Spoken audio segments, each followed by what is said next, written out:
All right, here is our last lesson of our new chapter for this week. We're looking at 2.3, and we're going to be talking about average rate of change. So you're not going to need your calculator for this one, and you can just make sure you've got stuff ready to take notes, and we're going to begin. So the average rate of change is just another way to talk about if I've got a really wiggly function like this. This doesn't really have a slope the way we would normally think about it, but we can say, well, there's a certain amount of change that happens between any 2 points here, and the average rate of change is measured by the slope in between them. So while this here has a negative slope, this has a positive, the average over this interval, which is how we would say it, is measured by the slope of this line. So we're measuring the slope between 2 points, and we want to plug it into a formula, so we have to give these points a name. Now, we're usually going to work with an interval, which means that there is a bound A on one side and B on another. These are your x values. So we go from x equals A at this point to B over here.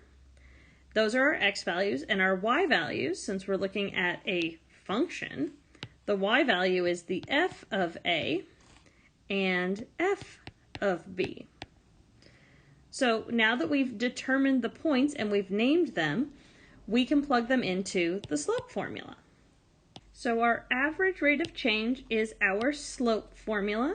So our difference of our y values, so f of B minus f of A, because those are our y values here,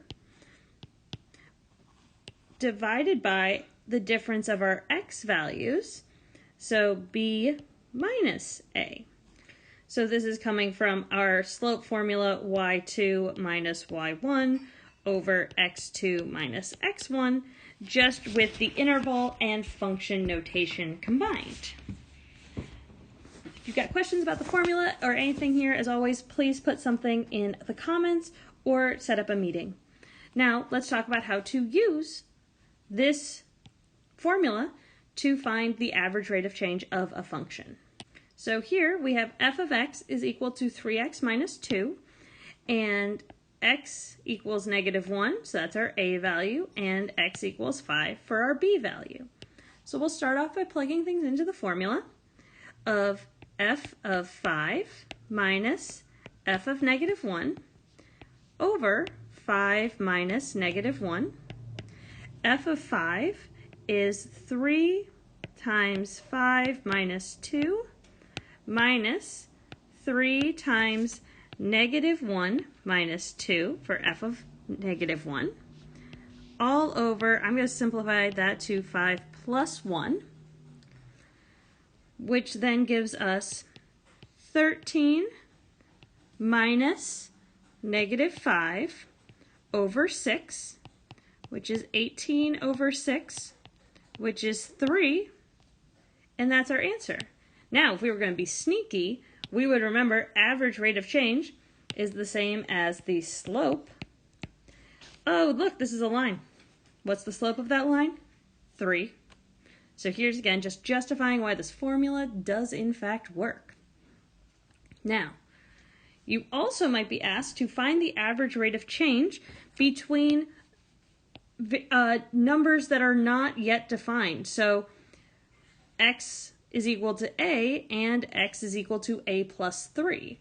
So we can still use the same formula, but here with unknowns, and it's just asking what's the average rate of change in this function over a 3-digit interval from a to 3 more than a.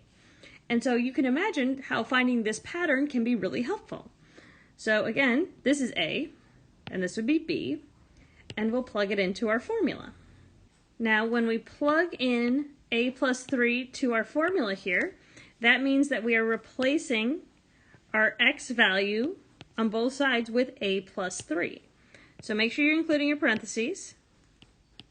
This will be a plus 3 squared plus 5 for our f of a plus 3 minus a squared plus 5 for our f of a. Now in the denominator, we have a plus 3 minus a. If you want to combine like terms, we end up with a minus a plus 3, and those a's cancel out. Now we're just going to simplify the numerator like we would in chapter 1 by squaring here and then subtracting our like terms. So then a squared minus a squared cancels. Negative 5 minus negative 5 cancels. And then we're just dividing the remaining terms, 6a plus 9, by 3. Divide by 3, we get 2a plus 3, which is our final answer. Positive 2a plus 3 is the average rate of change for this function over an interval of 3.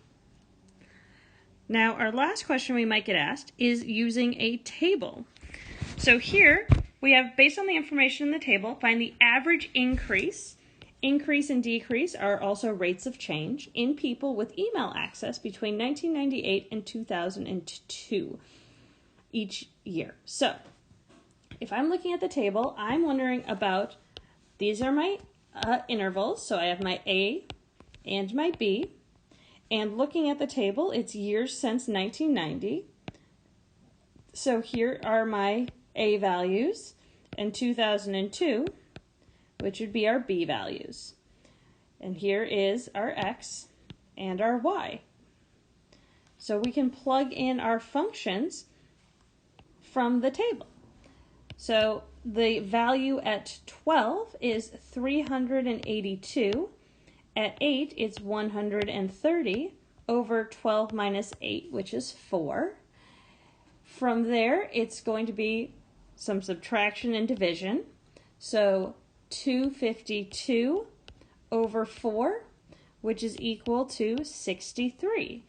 And since it's a word problem, we're going to include our unit, which is millions of people.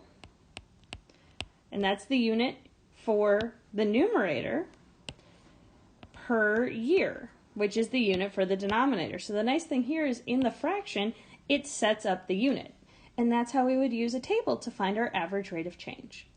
If you have any questions for anything this week, please grab an appointment or leave me a comment, and I'll try to get back to you as soon as I can. Bye.